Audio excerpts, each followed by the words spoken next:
Good morning दोस्तों, कैसे हैं आप लोग। देखिए, आज हम इतिहास की कड़ी में पढ़ेंगे। जो ऐतिहासिक जो साक्ष्य है, जानकारी मिलती है, उससे इतिहास की जानकारी हमें कैसे प्राप्त होती है, किस बुक से प्राप्त होती है। और ऐतिहासिक दृश्य से ऐतिहासिक शॉर्ट जो प्रश्न आए हैं, उससे हम एमसीक्यू अपना स्टार्ट करेंगे। और यह जो है बीपीएससी, एईडीओ, बीएसएससी, जो भी बिहार का एग्जाम हो, एसआई बिहार पुलिस, सभी में काम आ जाएगा। आप एमसीक्यू रिवीजन कर ले और एक प्रश्न से आपका कई प्रश्न बन जाएगा। ठीक है, तो चलिए हम लोग स्टार्ट करते हैं अपना पहला प्रश्न हमारा कि आर्य लोग भारत में कहाँ से आए थे। देखिए, आर्य के आने के बारे में विवाद बहुत है कि कोई कहते हैं अंटार्कटिका से आए थे, कोई कहते हैं मध्य एशिया से, कोई कहते हैं तिब्बत से आए थे। लेकिन मुख्य रूप से आर्य कहाँ से आए थे? ये आए थे मध्य एशिया से। ये पता चलता है मध्य एशिया में जो बोगस गोया भी लिखा है, उससे पता चलता है कि आर्य लोग मध्य एशिया से आए थे। ठीक है, नेक्स्ट प्रश्न, निम्नलिखित में से कौन सा वेद सबसे प्राचीन है? वेदों में सबसे प्राचीन वेद हमारा है ऋग्वेद। ठीक है, और सबसे नया वेद है अथर्ववेद, याद रखें यह। नेक्स्ट प्रश्न है, त्रैवेदिक आर्य किस भाषा का प्रयोग करते थे? देखिए, सीधी सी बात कर रहा है, जो वैदिक जो आर्य थे, वैदिक आर्य जो है, किस भाषा का प्रयोग करते थे? ये पूछा तो वो करते थे संस्कृत भाषा का प्रयोग। ठीक है, क्योंकि उसकी जो भी ग्रंथ है संस्कृत में लिखी गई है।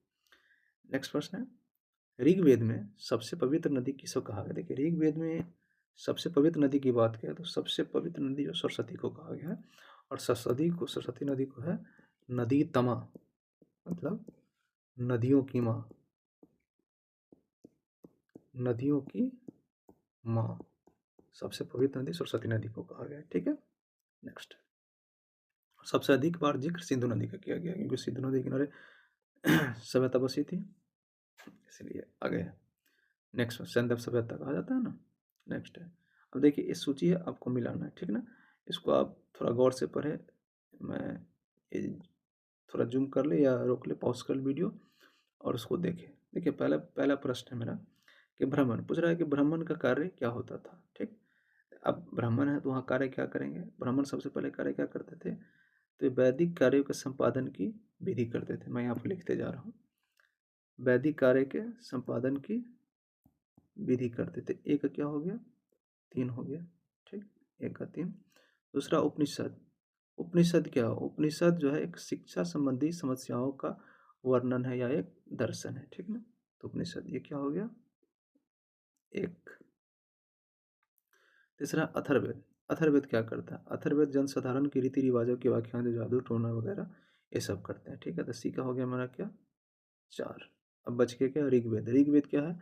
अवस्था के साथ भाषाओं का समानता है, तो ये हो गया 2। अब इसमें से ढूंढेंगे 3 1 2 4 किसमें है, तो 3 1 2 4, 3 1 2 4 हमारा आ जाएगा बी नंबर ऑप्शन। ठीक है, तो मिलान कर लीजिए बी नंबर ऑप्शन, आप लोग इसको सही तरीके से देख लीजिएगा। ठीक है, नेक्स्ट प्रश्न, प्राचीन हिंदू विधि लेखक, हिंदू हिंदू विधि जो होता है, विधि मतलब कानून किताब, उसके लेखक कौन थे? तो उसके लेखक कौन थे?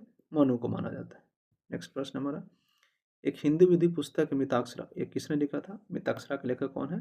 तो विज्ञानेश्वर। अमोघ वर्ष अमोघ कृति की कृति है। ठीक है, अमोघ वर्ष, मिताक्षरा के लेखक याद रखिए विज्ञानेश्वर है।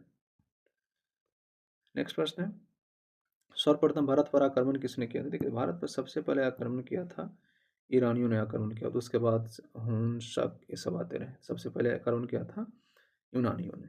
शक संवत का प्रथम मास, देखिए अभी चल रहा है ना हमारा हिंदी, याद रखें हमारा जो हिंदी कैलेंडर चलता है वो शक संवत के अकॉर्डिंग ही चलता है। ठीक है, जो चलता है ना कि कौन सा है सत्र चल रहा है, मानसून सत्र है वगैरह, सब इसी के अनुसार चलता है।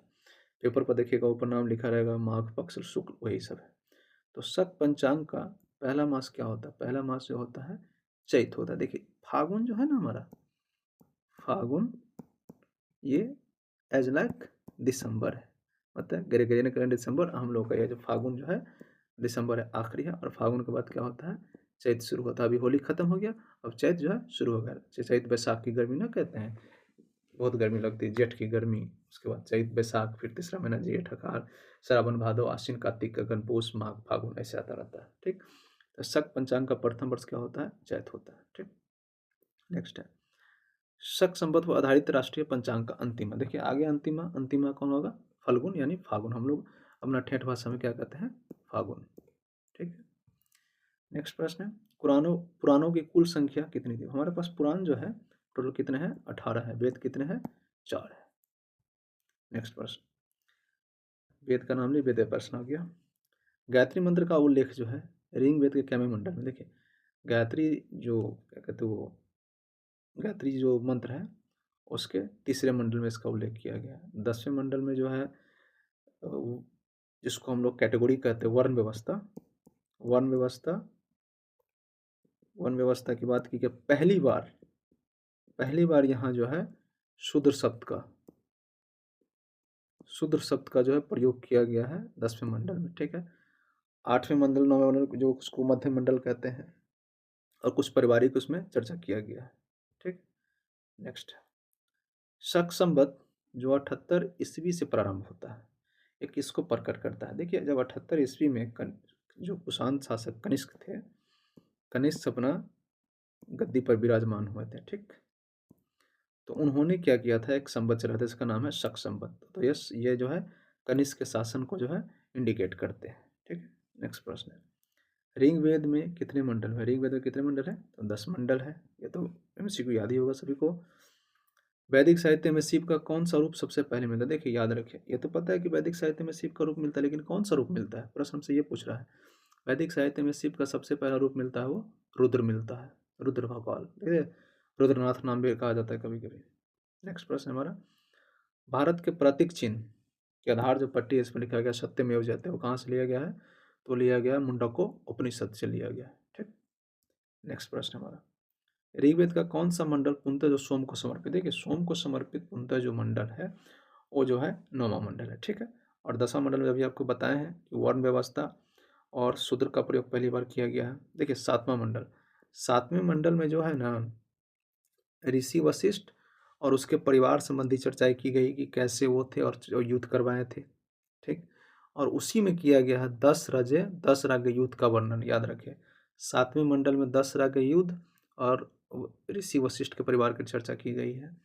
8वें मंडल में आएंगे तो कनव और अंगिरस ऋषि और उसके परिवार की चर्चा की गई है। ये प्रश्न आप लोग ध्यान से रख लें, नोट कर लें, ये आपको जल्दी नहीं मिलेगा, ठीक। नेक्स्ट प्रश्न है, वैदिक गणित का महत्वपूर्ण अंग ग्रंथ कौन होता है? देखिए वैदिक गणित है उसका सबसे महत्वपूर्ण अंग ग्रंथ है शुल्ब सूत्र, जो मैथ से संबंधित है। पाणिनि पाणिनि किस विषय के प्रसिद्ध विद्वान थे? पाणिनि क्या थे? भाषा विज्ञानी थे और भाषा व्याकरण थे, ठीक है। नेक्स्ट प्रश्न, गायत्री मंत्र की रचना किसने किया था? विश्वामित्र ने किया था। बी नंबर ऑप्शन आपका है। जादू टोना का अध्ययन किस वेद में किया जाता है? अगर किसी को जादू टोना करना हो तो हम अथर्ववेद का प्रयोग करते हैं, ठीक है। यज्ञ में यजुर्वेद है। नेक्स्ट है, किस उपनिषद में, ये प्रश्न को ध्यान से रख ले आप लोग, इसको नोट कर ले वीवीआई में, किस उपनिषद में देवकी पुत्र कृष्ण का घोर अंगिरस के शिष्य के रूप में उल्लेख किया गया है? तो एक उपनिषद है छंदोक्योपनिषद, ठीक। इसमें किया गया, कृष्ण जो है अंगिरस के शिष्य थे और उसके पिता का नाम, माँ का नाम, सबका चर्चा किया गया। नेक्स्ट प्रश्न है, प्राचीनतम व्याकरण अष्टाध्यायी के रचनाकार कौन है? देखिए अष्टाध्यायी है ना, प्राचीनतम व्याकरण अष्टाध्यायी के लेखक कौन है? उसके लेखक कौन है? अष्टाध्यायी के लेखक पाणिनि, ठीक है। नेक्स्ट प्रश्न, निम्न में से कौन सी समृद्धि जो है प्राचीनतम है? अब पूछ रहे हैं कि जो जितना जो समृद्धि है उसमें सबसे प्राचीनतम कौन है? तो सबसे प्राचीनतम कौन है? तो मनुस्मृति सबसे प्राचीन है हमारा। नेक्स्ट प्रश्न, आदि काव्य की संज्ञा निम्न में से किसको दी जाती है? देखिए आदि काव्य जो सबसे पुरान, मतलब सबसे पुराने में पुरान दी जाती है, भगवत पुराण को सबसे आदि काव्य की संज्ञा दी जाती है। नेक्स्ट प्रश्न, शास्त्रीय संगीत के सिद्धांत को विवेचना की गई। देखिए शास्त्रीय संगीत जब भी आ गया तो वेदों में एक है सामवेद, सामवेद को संगीतों का वेद कहा जाता है, इसीलिए संगीत से संबंधित सामवेद ही होगा अपने, ठीक। नेक्स्ट प्रश्न है, ऋग्वेद के किस मंडल में शूद्र का उल्लेख पहली बार मिलता है? जैसे आपको बताया है उधर, ऋग्वेद के 10वें मंडल में सबसे पहली बार जो है शूद्र का वर्णन मिलता है, ठीक है। नेक्स्ट प्रश्न, उपनिषद पुस्तक है। देखिए उपनिषद पुस्तक किस पर आधारित है? इसका मायने ये पूछ रहा है, उपनिषद पुस्तक है क्या? तो उपनिषद जो पुस्तक है दर्शन पर आधारित है, और इसी दर्शन के ज्ञान जो प्राप्त करके सिद्धार्थ बुद्ध बन गए थे, याद रखिए, सिद्धार्थ बुद्ध बन गए और वर्धमान महावीर स्वामी बन गए, इसी दर्शन उपनिषद के दर्शन से एक सूत्र पकड़ के। वही प्रश्न आ गया फिर, रिपीट है, शब्द बदल गए हैं। भारतीय संगत का आदि ग्रंथ किसे कहते हैं? सामवेद को कहते हैं। नेक्स्ट प्रश्न है, वेदों का शब्द क्या होता है? वेद का सबसे शब्द होता है ज्ञान। वेद का मतलब क्या होता है? ज्ञान, ठीक है। उपनिषद का मतलब होता है गुरु के समीप बैठना, ठीक है। वेद का मतलब होता है ज्ञान। नेक्स्ट प्रश्न है, निम्न में से किस विदुषी ने वाद विवाद में अजय याज्ञवल्क्य को चुनौती दी थी? देखिए, याज्ञवल्क्य के नाम जब भी आएगा तो एक गर्गी नामक विदुषी थी, उन्होंने याज्ञवल्क्य को जो है चुनौती दी थी, परास्त किया था उन्होंने, ठीक है। नेक्स्ट है, मैत्रेयी, अपाला, घोषा याद करिए, ऋग वैदिक काल की सभी जो विदुषी है। भगवत धर्म का ज्ञात सर्वप्रथम अभिलेख जो साक्ष्य कहाँ से मिलते? देखिए, ये पता चलता है कि अभिलेख से कि भगवत धर्म था, पहले कितना था, इसकी जानकारी मिलती थी। इसकी जानकारी हमें कहाँ से मिलती है? तो एक बेसनगर अभिलेख, बेसनगर का गरुड़ स्तंभ अभिलेख है, जो हेलियोडोरस से संबंधित है, राजा हेलियोडोरस से संबंधित है। और वहीं में लिखा गया है भागवतम, उसमें लिखा गया है भागवतम। कभी कभी पूछ देता है किस स्तंभ लेख में भागवतम शब्द की चर्चा की गई है, तो बेसनगर के गरुड़ स्तंभ अभिलेख में। नेक्स्ट प्रश्न लॉलीपॉप प्रश्न है, सिक्कों का दिन क्या कहा जाता है? न्यूमिस्मेटिक। देखिए, अभी ये प्रारंभिक मतलब छोटा था, इसलिए आपको थोड़ा नॉर्मल क्वेश्चन है। अगला धीरे धीरे इसका क्वेश्चन का जो है लेवल बढ़ता जाएगा। अब इसमें हमें सुमेलित करना है कि कौन कौन से सही है गलत है। अजंता की चित्रकारी बौद्ध धर्म को समर्पित है, बिल्कुल सही है। एलोरा की चित्रकला जो है तीनों को, जैन, बौद्ध, हिंदू, तीनों को समर्पित है। एलिफेंटा की जो चित्रकला है ये बौद्ध धर्म को ही प्रसिद्ध से संबंधित है, यानी सब के सब सही है। नेक्स्ट प्रश्न, मेगास्थित के अनुसार भारत में क्या नहीं था? देखिए, मेगास्थित की एक अजीबोगरीब चर्चा की थी उन्होंने। उनके अनुसार का उनका कहना है कि इंडिया में ना काल प्रथा नहीं है, दास प्रथा नहीं, गरीब है, मतलब कुछ भी नहीं है, तो सब सुखी संपन्न है। वो अपने नज़र से पता नहीं क्या देखे थे। तो मेगास्थित ने कहा था भारत में ना दास प्रथा है, यहाँ काल भी नहीं पड़ती है, और इन्हें समाज को मूल रूप से 7 भाग में बांट दिया था, ठीक। इसके अनुसार सबके सब सही है। अब इसमें आपको सही गलत चुनना है। राजतरंगिणी के लेखक कौन है? याद रखें कौन है, तो कल्हण। किताबुल हिंद किसने लिखा? अलबरूनी ने लिखा, तो डी नंबर ऑप्शन हो जाएगा सही। नेक्स्ट प्रश्न, अब एक और प्रश्न है, मेगास्थनीज चंद्रगुप्त मौर्य के दरबार में आया था और पूछ रहा है किसका जो है राजदूत था। तो ये राजदूत किसका था? सेल्यूकस निकेटर का। और सेल्यूकस निकेटर कौन था?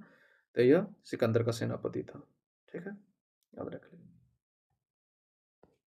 तो ये 37 प्रश्न था आपका। हिस्ट्री का पिन पॉइंट प्रश्न है, आप इसको रिवीजन करते रहें, शेयर करते रहें, कमेंट करते रहें। अगर कहीं कुछ लगा हो, आपको छूट गया हो, तो आप कमेंट में बताते रहेंगे, फिर उसको हम रिकवर कर लेंगे। और अगला जो हमारा प्रश्न आएगा MCQ आएगा पाषाण काल से, याद रखें। नेक्स्ट में मैं लेकर के आऊँगा कल पाषाण काल। आप लोग पाषाण काल का रिवीजन कर लें। और जिस बच्चे ने कभी नहीं पढ़ा हिस्ट्री, आप कमेंट में करें, उसके लिए मैं एक पिन पॉइंट लेक्चर लेकर के आ जाऊँगा। कल जो होगा पाषाण काल का हम लोग जो MCQ लाएंगे। आप लोग रेडी रहें, आज इसका रिवीजन कर लें। चलिए देखते रहिए, धन्यवाद। कमेंट करें, शेयर करें, दोस्तों को बताएं।